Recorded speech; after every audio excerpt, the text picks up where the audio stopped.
So welcome to episode 4 of season 2 of the Hidden London Hangouts. My name's Alex Grundon. Welcome along. We've got a great episode for you today. First of all, thank you so much for all your lovely comments about our Route Master episode last week. We were quite inundated actually by the number of people who wanted to say thank you and pay tribute to our bit of London and our little tribute to London's great bus. So thank you very much. Siddy can't make it today. She's not very well. So we wish you all our love and wish you better soon. But I do still have Chris Nix from the London Transport Museum. Hello, Chris. Good morning, Alex. Lovely to see you. You well? I'm good, actually. I'm very, very good. And I'm very excited about today's episode because it's going to be super special. Laura Hilton-Brown, I know that you are elated about what we're going to talk about today, aren't you? I'm sat here trying to contain my excitement, but it's not going to work. Alex, it's such a belter of an episode today. If there aren't more than kind of 5 moments where we get that lovely reaction from you of, oh, then I'll be very surprised. I love this. And before we start, a sensational bit of great news, because it's nothing to do with me, it's our lovely people who I do this with. The London Transport Museum, particularly the Hidden London exhibition in the London Transport Museum, won a massive, fabulous gong this week, didn't they, Chris? Yeah, we did. Our Hidden London exhibition won the Museum and Heritage Award for Best Temporary or Touring Exhibition this year, which is it's quite a well-contested award, that one. So we're delighted that that's won, and hope many of our fans will go and see it if they haven't already and enjoy that slice of Hidden London in Covent Garden. It's such a splendid exhibition. Go and have a look at it. It's brilliant. It's absolutely brilliant. It takes you into many of the Hidden London tours that we've talked about already, but it does it in a really cool way, really, really cool way. And of course, you can go and have one of those Route Master cocktails at the end of it and forget all about what you've seen. It's going to be great. So today's episode, we're off to Brompton Road. Now, this is a station that, in many ways, Down Street was always seen as one of those wartime shelters that was a tube station, became something else and very, very crucially important. But in many ways, Brompton Road was just like that too.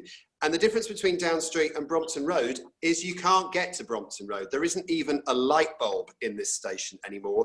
It is completely dark. The most stupendous stuff is about to come your way. I've seen all this footage and we've fought hard to make sure that in this hangout, we get a lot more of the stuff that you'll see on the paid tours, the paid virtual tours. But I still think this hangout is going to be mind-blowing for you. So first of all, Chris, let's have a look at an artist's impression. And I'm really chuffed about this because one of our viewers painted this. This is Pixdorg, or Ben Davidson on Instagram has painted this just for us. So this was Brompton Road Station in its heyday, wasn't it? Yeah, it's a lovely bit of work, this one. And it depicts Brompton Road when it was operating as a station. Don't go looking for it because that entrance is no longer there. It was demolished later in its life. But the station opened in 1906 on 15th of December as part of the Great Northern Piccadilly and Brompton Railway. As we know, that's called the Piccadilly line today. And it was a very, very like Down Street in its story, in that it was built in a very affluent area of London, so not a lot of tube users immediately around it. It was also built near places that didn't really need a tube station, so its neighbouring stations served places like the Victoria and Albert Museum and the shopping district of Knightsbridge better. And so it wasn't long before it was being considered for closure because not many people were using it. Its neighbouring stations, South Kensington and Knightsbridge, were serving the locations very well. And when escalators came along and were retrofitted to neighbouring stations, that really was the death knell for Brompton Road. So in 1934, on the 30th of July, when the escalator entrances to Knightsbridge were opened up, Brompton Road closed, and as Down Street became a ventilation shaft of the Piccadilly line after its lifts were removed. This is, yeah, there's 2 things to note at this point, and I think it's really important that we do note them, because when the Piccadilly line was built, you'll notice that through the centre of London, there are large numbers of stations. If you think anywhere from King's Cross to Hyde Park Corner, there were lots of stations, weren't there, Chris? And to be honest, in many ways, there were too many. They tended to put a station wherever they dug a hole to get rid of the mud that they'd excavated to build the line. But there were just too many, and the trains ran too slowly through town, didn't they?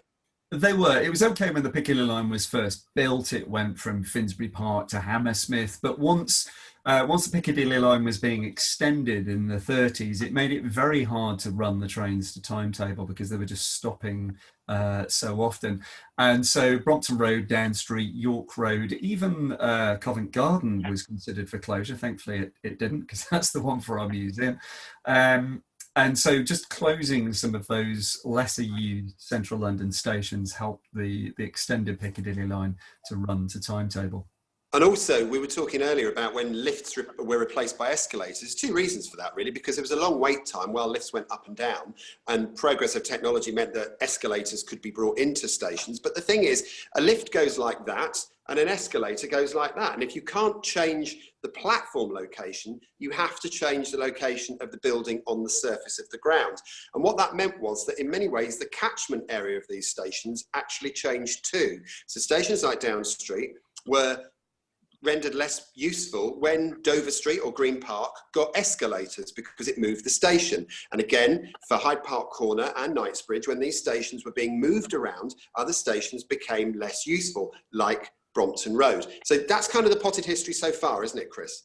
That's right, yeah. That's okay. Not going to be disused. Brilliant. Laura, we're going to get down and dirty now. So don your hard hat and your filthy coat and your big boots, all right, love? I am ready. So this is where the fun begins, okay? They're donned, they're ready to go, and this was a wet midnight evening in London, and Chris and Laura went urban exploring with a member of London Underground staff who had the very, very best set of keys I know. Let's join them.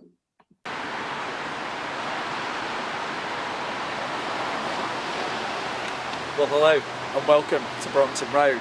Tucked away on this tiny little side street just in the heart of Knightsbridge. Here it is. I'm super excited. I've never been before. So we were down at Knightsbridge and we walked down, had no idea it was as far as it is. And yeah, it's a little bit dark, it's a little bit late. We're at 12:30, bit bleary-eyed, it's raining, always good. But super excited, as I said, never been. Yeah, and you won't if you try and get in from here, because this surface building is no longer connected to the disused station down below.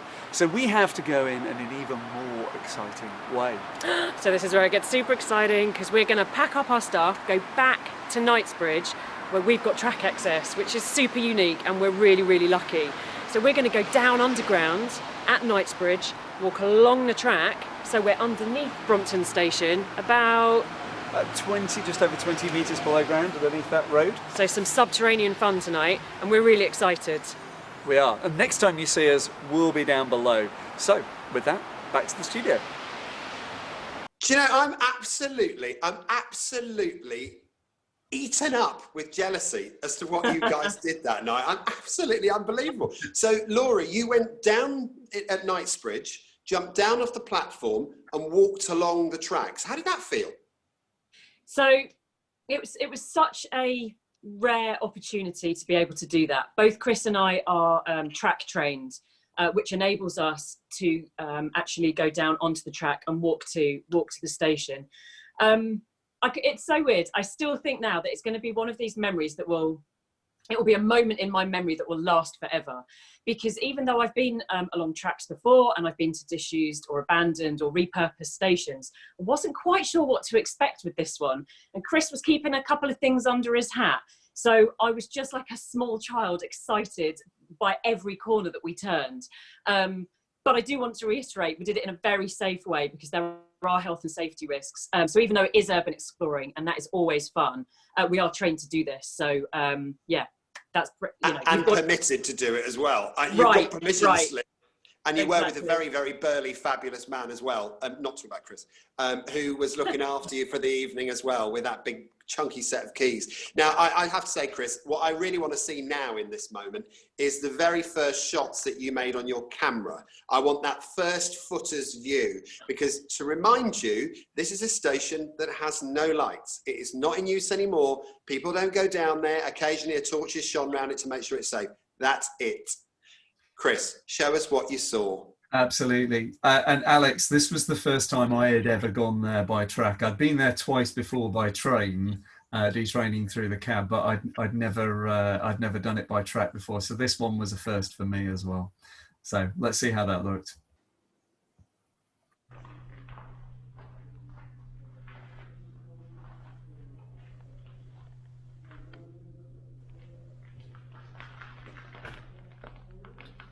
So, Alex, that was the westbound track that we had walked up, and we're now. I can't even speak. I'm so shocked. But this, I mean, this is amazing. Look at the tiles. And we've just come over onto the eastbound track there through one of the old cross passages. And So behind that wall is the railway, yeah? Yeah. Oh, look at that. And that's all you're getting. Tinker, you took it away. Oh my goodness, that is, wow. I mean, that station it looks untouched, undamaged, almost, it's time capsule stuff, isn't it? Yeah, I mean, it's been modified, as we're about to find out. So it has been touched, but it's preserved in a state that kind of shows all of its history. And Laura and I felt a little bit bad about it, because City had done all the work in setting up for us to go and visit, and then couldn't come with us on the day. But it really was a treat to be able to go in that way. Trust me, if Siddy was here now, she would be gnashing her teeth in the way that I am at the moment. This is unbelievable. Do you know, Laura, when you got there and you're seeing what Chris is seeing, probably following him around like a little lamb, what are you thinking when you see all of this? This is mind-blowingly good. It is, and I think you just have all of these emotions. So you're excited. And at the same time, you know, this place is dark and it's quiet and we're the only people down there. I mean, we were there from about midnight to 4:30 in the morning, shooting just some incredible footage. And I feel extremely lucky that we got to go and do that. But it's like for me, it was, you know, the station was very similar to Down Street. And that was a really lovely thing to kind of be part of. And this place is an anti-aircraft wartime command centre. And I can't help but when I go into places like this, kind of trying to take myself back to those moments. So yes, there's a spiral staircase. Yes, there's a lift shaft. But I'm trying to kind of recapture and relive, you know, these people were down there during the war doing such kind of amazing functions to keep the country going, and so I have a lot of pinch moments and a lot of goosebump moments where, you know, this is such an epic part of history, and there Chris and I are in this space being able to get images to show other people. So we're super lucky, and I love that we're able to kind of show you guys this stuff as well. Yes, I'm very glad you understand that you're lucky, because I feel a little bit deprived of this here right now. Thanks. But I have to say, at some point, God, my goodness, if you ever get the chance to get me down there, I probably would wet my pants, which would be rather lovely. Well, for me anyway. Just to say that the reason that this kind of sticks in the back of my mind, Brompton Road, is because it was a bit of a bad fit. It was a little bit like South Kentish Town in that it was opened up, but it was very obvious it wasn't really generating many passengers. So they tried all sorts of different things. They tried only stopping certain trains, closing it at the weekends, and only peak hours, and all the kind of stuff that you see on stations these days to try and reduce passenger levels. Well, this was because there just weren't the passengers in the first place. Yep. And of course, Laura, this was a bit of a reconnaissance trip, wasn't it, really? Because although what we're seeing today is the free bit, there is actually a digital tour about this station that is being done by the Transport Museum. So you were gathering stuff for that, although this is a nice little freebie that we get extra. Yeah, we had quite a bit of an agenda that night because we wanted to get some stuff for the Hangout. We were shooting a lot of footage for the virtual tours. And Chris had so much equipment, bless him, it actually was really hot down there. I wore far too many layers. And it was very dusty and obviously very dark, like we said before. So Chris is kind of, you know, he's got all this equipment on and he's also trying to take still photos for the archive. So we had a lot of stuff to do. And, you know, it feels like a lot of time when you say you have four hours or so, but we were ploughing through and at the same time being fairly mesmerised by what we were able to see as well. Okay, so we have arrived in this phenomenal space. We have got so many gems for you. We've got some fantastic tiles, green and brown and white. We've got hidden rooms. We've done the eastbound and the westbound platforms. And Chris is super busy as we speak doing some photography for the virtual tour. I'm really, really excited for you guys to see this. It's a little bit dusty. It's quite quiet and eerie as well. And some parts are cooler than others, but we're really enjoying it. Super early in the morning, but cannot wait for you guys to see this.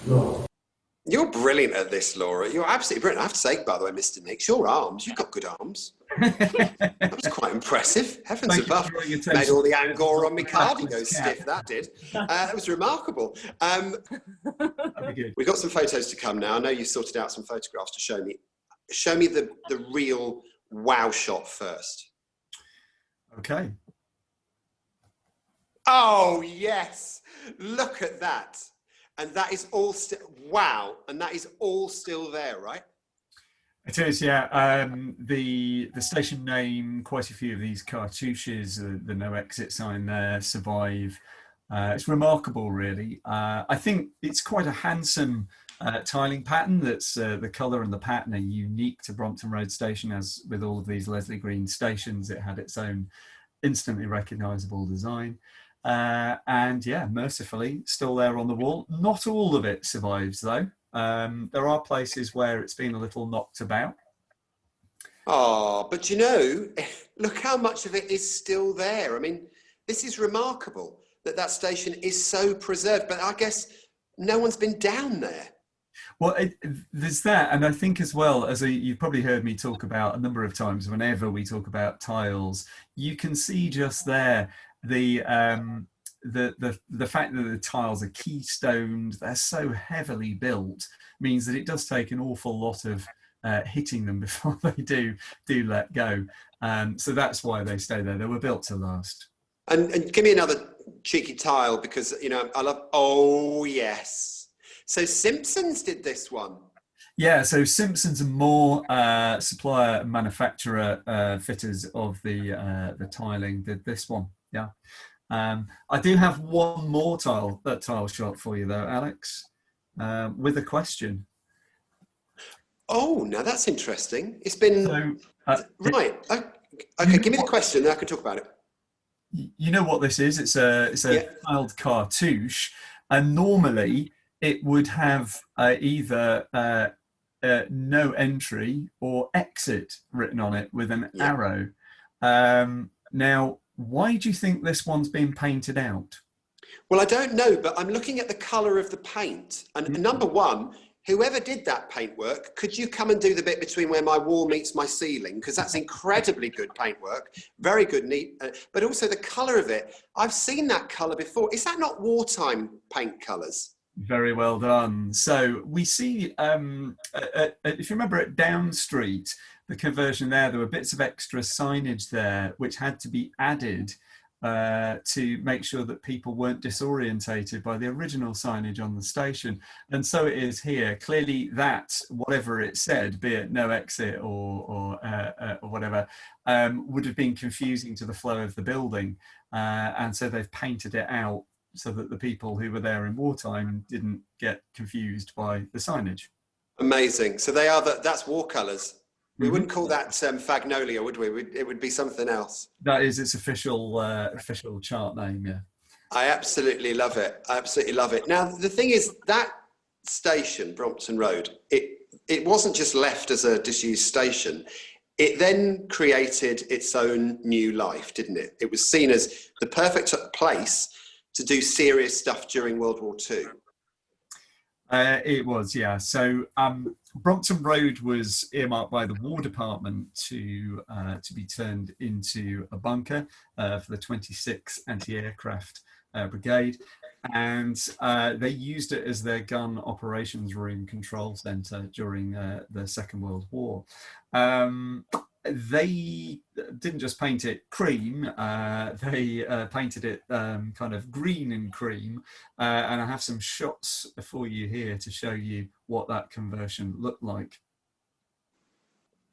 So Alex, we're going to start with one of the pieces of footage that we shot for our virtual tour. This is a 360-degree camera view of Span platform.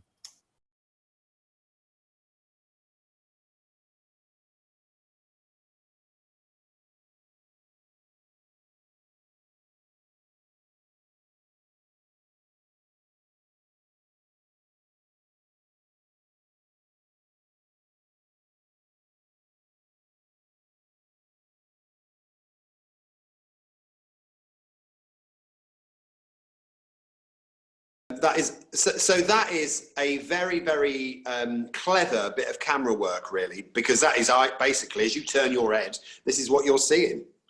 That's right. Yeah, it's an amazing lens camera, which means that you can just go bonk and take a full 360-degree view of wherever. So we put that down throughout the site, so that for our virtual tour we can literally put the audience in that space. And so with that walkthrough camera that you saw at the start, the 360 views and the stills, you really get a proper virtual sense of place. We need to talk about this gun operations room and what else has been going on in there, because I would sense that, you know, for anybody who likes a game of Risk, they're going to love what they see next. So there it is, Alex. It may be a photo that you've seen before. Yeah. It's a reasonably well used photo, and that is shot in the lift shaft at the road. That's incredible. So Laura, all this is going on because you've been in the base of that lift shaft, haven't you? I know, and this place is just like a little museum of its own, and I was wowed at many points along the routes that we were walking. And before we went in, I said to Chris, "Come on in. What have I got? Have I got a spiral staircase? Have I got tiles? Have I got a lift shaft?" And I don't think he wanted to tell me so that I could be excited. But then for both of us, like you said before, Alex, is we were able to go down with somebody that gave us access to some more places than we thought we would be able to go to. So I had seen that photo, and I did not know that we were going to be able to go to the lift shaft where that room was. And that blew my mind. That was an amazing moment. And just to sort of paint a picture for us, I know it's on the virtual tour in pictures, but it's not on our Hangout today. Just describe to me what it's like, because you're in the base of a lift shaft, so it's got a flat floor, but there's obviously going to be lift doorways further up the shaft that you can see. How does it look? It must be really eerie in there, isn't it? It was quite eerie. It's really quiet, which is quite hard to imagine, because I think when you're normally on the tube or you're underground, there's so much kind of like noise, either from other tubes running or other people, you know, around you. And because we were the only ones there, and obviously it's late at night, so it's engineering hours, so no other trains are running, it's eerily quiet, super dusty, and obviously really dark. And I spent quite a lot of time hiding in kind of dusty corners or on a stairwell or behind doors so that Chris could get his 360 view, so that obviously I'm not in a hi-fi ruining it on the virtual tour. So I spent quite a lot of time by myself in a very dark area, hiding. And obviously your mind then starts to kind of run away with you a little bit. So there were a few moments of kind of, you know, seeing a flicker or hearing a door. And I kind of had a few little eerie moments, but I quite like that as well. And I just think because we were allowed in this space, and Chris didn't know that we were going to go into this space as well, we were like two little excited children. And it was such a lovely experience. Oh, you guys look as if you're having the wildest of times. And I remember when I spoke to you the next morning, it was like, I can't believe what I've just seen. And we just knew this hangout was going to be fantastic because of the footage. Nix, show me more pics. I will, yeah. I think one of the things, just to add to what Laura was saying, although obviously, you know, the tables, the telephones and the personnel are no longer there in the space, what does survive, the maps on the wall, the signage, those little fixtures and fittings, it's very easy when you've seen that photo that I just showed you to transport yourself back to the place and imagine it operating. And sort of imagine the ghosts of the people who served. It's mind-blowing though. It's mind-blowing. I mean, Down Street is phenomenal, but this is, I don't know, there's something quite magical about Brompton Road, because it's a bit like the modest brother of Down Street, isn't it really? It doesn't say too much, but it's stunning when you get the fit, modest brother. That's what it is. It also served as the prototype. So it was the first one of these bunkers on the Piccadilly. Oh, look at this. And there I thought you'd like that. That's a view down from one of the two bridges that go over the track towards the lift shaft, back down onto the platform area. And the platform was removed after the station closed, which meant that you get the full height of the tunnel there. So it does look very, very tall, that space. And on the left-hand side, that was the wall that was built between the platform area and the Piccadilly line. Wow. And if we go to the next one, we see... Oh, there she is. See, she gets everywhere, doesn't she, our Siddy? Get well soon, babe. We had to have her in. And this is when she and I visited there in 2017. You can just see us looking at the War Department lighting on the wall there. With no light bulb, quite clearly. No. I should imagine that was taken back to Whitehall. And this is Siddy pointing at, very helpfully, a fan speed controller that survives down on the platform area. So this was a site that was built as a bunker over 20 metres below ground in central London, a really good place to put a bunker in the Second World War. And it had its own ventilation system to make sure that it was safe from gas attack and so on. And this is part of that control equipment. And I'm going to tease you next with the door to gun operations room number 2. So this is, in the background, you can just see the tile work on the spiral staircase. And this is a landing. This is sensational. we always have to feature number 2 in the Hidden London tours. And just... you had to get that in, Chris, didn't you? I did. I'm sorry, I had to get over the tone. Basically, they built these little sort of balcony bits off the spiral staircase of the original station and cut through into the lift shaft so that they could create 3 floors in the lift shaft. Now, this technique they did at Brompton Road, they didn't repeat that when Down Street was then built. But Brompton Road has all these operations rooms built in the lift shaft. I hope you don't mind me saying this, guys, but I mean, that night must have been an assault on the senses, because even looking at this stuff, and obviously I'm lucky, I get to see all the Hidden London tour stuff, and then we try to pillage it for the free stuff that we put on here. But I've seen all that. That was just amazing, mesmerising. But the stuff that you're seeing today is mesmerising. And this is a station that...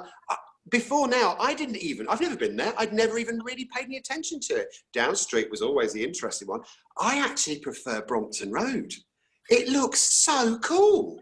It's an amazing place, Alex, and so few people get to go there. It's one that we've always, we would have loved to have turned it into a physical tour, but it's just not practical.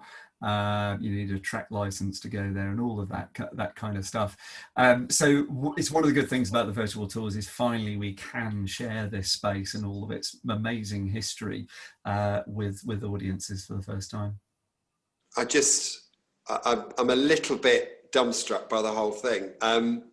What's really lovely is Chris and Laura had such a great time, but I think there's something very lovely about when they just express what they've seen together. They found a secret location in this particular station, and here's what they thought and what they saw and who they were with.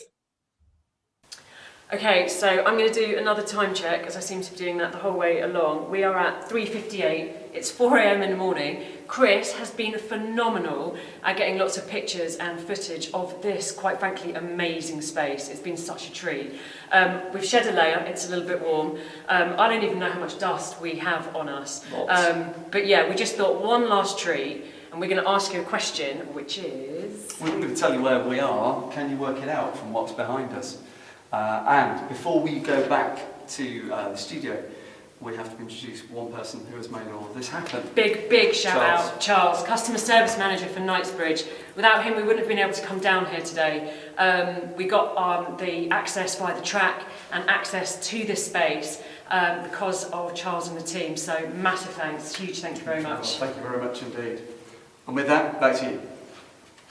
Do you know, there's something really lovely about watching you two in your posh outfits and your dirty faces. Honestly, it's like you've been doing the chimneys. It's lovely.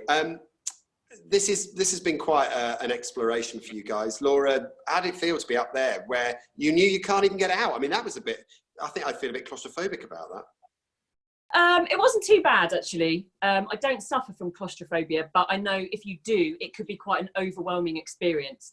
But it's just such a fantastic space. And it's, like you've said before, it's so well preserved. And I think we've used this word a couple of times in this hangout, but it is just remarkable. And I think the adrenaline was just coursing through my veins for kind of hours and hours afterwards, just replaying what an amazing experience, you know, we had just been through. It was really, really special. Oh, lovely. And the thing I would say, Chris, is that Laura has created her own new niche on the Hidden London Hangouts. I like to think of it as the Jerry Springer last word that she seems to have developed now. And while she was down there, she took herself off to the tracks, didn't she? And had a little last word of her own. She did. I think I was obviously really focused on capturing all the footage I could. And meanwhile, Laura was doing an amazing job for the Hangout in doing all of these little sort of pieces to camera. So here we go. Here's her final thought before we left the place. Okay, another time check, 4:22, and we are just about to do our track walk back to Knightsbridge. I cannot explain what a cool experience this is. It's so hard to put into words, and I really hope that the footage and the images that we've been able to get can give you a sense of just how phenomenal this place is, and how the network as a whole is just such an engineering creation. You know, the design, the structure, the engineering, it's so phenomenal. And I'll just see if I can flip you around so you can see. We are going to walk back that way to get back to Knightsbridge. My mind's blown. My mind is totally blown by this. I wasn't quite expecting to be so, you know, let's face it, this ain't full of gags, this episode. It's full of wows. It's just incredible. When you started off back down that tunnel, what did you feel? I mean, Laura, nobody does this on the tube. We get on a train and go down these tunnels. You're walking down them, walking through the, you know, the rocks and the ballast and all this kind of thing. It must have been like the best night of your life. Do you know what? It kind of feels a little bit like you're on a movie set, and there are parts of it during the night that are quite surreal. I was utterly exhausted, I can't lie, as we were walking back down towards Knightsbridge. You know, they're not normal working hours for me. I'm not a shift worker, so I have much admiration for people that are. And I think it gives you, do you know what? I think the darkness and the quiet just gives you those moments like within your head, like your own thoughts. And it was just such a lovely experience. And I just hope that we have been able to capture this little time capsule, this explosion of just loveliness of this station for the virtual tours. No, people can't go down there. And that's, you know, that's tricky for us because as a Hidden London team, we love to get people into these spaces. We can't get you down there, but we can do a virtual tour of amazing footage. And I hope that works. I hope that works for people. And I'd imagine, Chris, one of the things that when you've been to one of these amazing places, it's very hard to wind down afterwards. The adrenaline must pump for hours. It really does, Alex. I mean, we've been down there all night working and also thinking about what it must have been like to be there. You know, this place was defending London's skies every night throughout the war. You know, the intensity of the Blitz and you know, all of the V weapons, and this place was there as that line of defence in the heart of London. So by the time we'd spent, you know, 4 hours down there with all of that bubbling around our heads, and came up for air at the end of the evening, well, you can probably see in this next clip how Laura and I felt at the end of the night. So here we are. A little bit That was tired. a long night, wasn't it, Laura? Jeepers. At 10 to 5 in the morning. Cutting it fine, guys. Cutting it fine. We have found a lot of stuff down there that we think you'll find interesting. I know we did. Absolutely. So how was your first visit? Awesome. 10 out of 10. Just really need my bed now. And with that, good night. Bye. I am so jealous. So jealous. Just so jealous, Chris. Yeah, sorry about that. If we ever get the opportunity to take you back, Alex, we will. Oh, if we do get the opportunity to go back and on a train, I'd like to go back again, please. I love that. Ooh, ooh, ooh. Yes, please. Don't forget me. Yes, please. Let me go in the driver's cab as well, please. Yes, please. Oh, I'd yeah. love that. In fact, actually, I actually swing on a drone if you'll let me. You know, I just want to be there, frankly. That would be rather lovely. No, gorgeous. Thank you so much. Amazing. And as we've said before, it doesn't matter where you are in the world, you can get one of these virtual tours and log on and you can see more of what we've seen today. And I'm telling you, this stuff is mind-blowing. It's absolutely mind-blowing. Just one little photograph on my phone would be enough. I would be very, very happy. Boy, that tile work where it says Brompton Road blows my mind every time. This is my city. This is the city I love. And this is the stuff that normally you wouldn't get to see if it weren't for projects like this. It's sensational. Chris, Laura, thank you so much for just sharing. I mean, the hairs in the back of my neck are standing up. It's so cool. And I'm so glad you had a nice night. Gutted you didn't take me with you, rat bags. But thank you so much, and thank you. I hope that you get loads of people going and have a look at the tools because they are sensational. Got some notes, queries, and questions as well for you today. We've got a question from Stuart Charlesworth. Chris, you'll love this one. My question is about when the exits on London Underground's Leslie Green stations were bricked up, like Caledonian Road. Tell me why. And it's really interesting that these are the stations that you see all over London, those big red, oxblood red brick stations. And there are some archways that are open that you can walk through and other ones that have been very quite crudely blocked up. And there isn't really one generic reason as to why they were, is there, Chris? That's right, Alex. It depends on the exact station as to the reason why they're being modified. Usually it's because there's been a change to the flow of the station. You have to remember most of these stations were built in Edwardian times, and so their uses and their surrounding areas will have changed quite a bit in that time. So it's not uncommon to find that if an extra entrance has been added somewhere else, maybe for an escalator, or a new building has been built adjacent to it, there may be a reason to change that in and out of the original station. So that's it, as a general reason. And unfortunately, when Leslie Green was building the kit of parts for his stations, he didn't account for the bricking up of his stations because that was never going to happen. So I'm afraid we can't back order any of the blocking up bits, can we, Chris?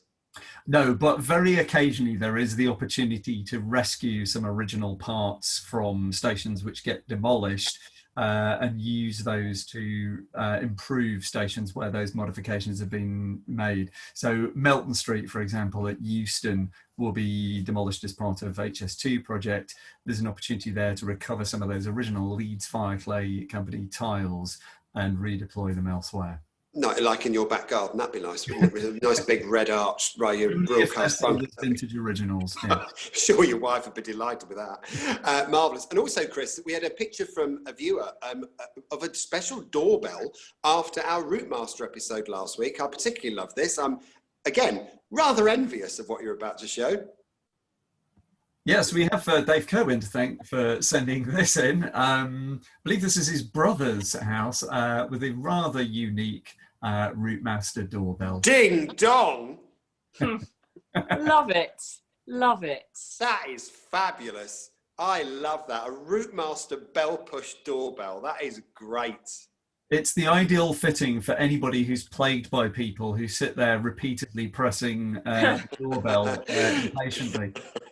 Oh, that is so cool. That is so cool. Thank you, Dave, for sharing that with us. And thanks very much indeed for watching. Thank you all for watching this episode. Always grateful thanks to Chris and to Laura. Get well soon, City. Don't forget, the homework for you is follow us on Instagram. There's Alex Grumden, Chris Nix, City Holloway, and at LT Museum. Also on YouTube, down below, leave your questions and comments for us. Like, because we love you. And next week, we're going to be doing something equally amazing, but I'm not going to tell you what it is because, frankly, Brompton Road just needs a little moment of calm after the beauty that we saw today. Have yourself a great day and stay safe.